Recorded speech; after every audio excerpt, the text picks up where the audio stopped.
எல்லாத்துக்கும் பிடிச்ச மாதிரி எல்லா ரைஸ்க்கும் செட் ஆகிற மாதிரி ஒரு ரெசிபி சொல்லவா? கத்திரிக்காய் ஒரே மாதிரி செஞ்சு வீட்டில் திட்டு வாங்குறீங்களா?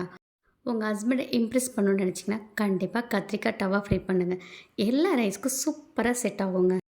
காஷ்மீர் மிளகா ஒரு 4 எடுத்திருக்கேன். இது காரம் இருக்காது, அதனால இந்த மிளகா எடுத்திருக்கேன். நீங்கள் நார்மல் மிளகா கூட எடுத்துக்கலாம்.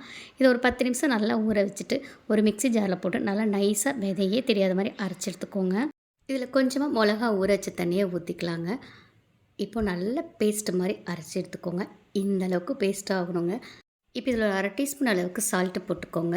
இப்போ 7 பல் பூண்டு எடுத்துக்கிறேங்க, அதையும் போட்டுக்கலாம்.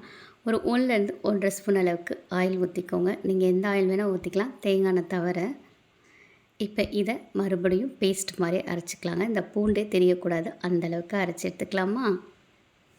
இப்போ நல்லா அரைச்சாச்சு. இப்போ எனக்கு மார்க்கெட்டில் ஒரு பெரிய கத்திரிக்காய் கிடச்சிதுங்க. ரொம்ப நாளாக தேடிட்டு இருந்தேன். இன்றைக்கி தான் இந்த கத்திரிக்காய் கிடச்சிச்சு. நான் வீடியோவில் காட்டுற மாதிரி கட் பண்ணி எடுத்துக்கோங்க. இப்போ இந்த கத்திரிக்காயில் நேராக ஒரு கோடு போட்டு குறுக்கு மறுக்குன்னு ஒரு கோடு போட்டுடலாமா?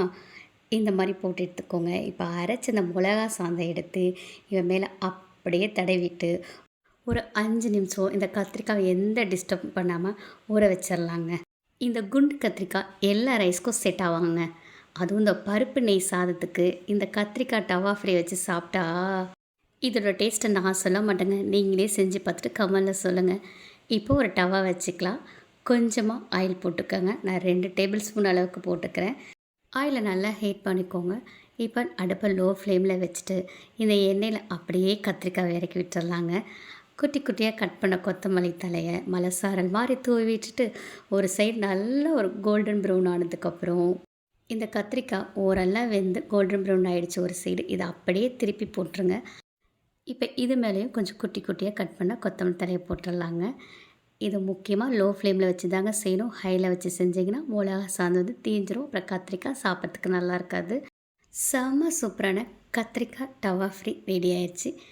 உங்கள் ஹஸ்பண்ட் இம்ப்ரெஸ் பண்ண இன்றைக்கி கத்திரிக்காய் டவா ஃப்ரை செஞ்சு சாப்பிட்டு பாருங்களேன். இதோட டேஸ்ட் அப்படி இருக்குங்க.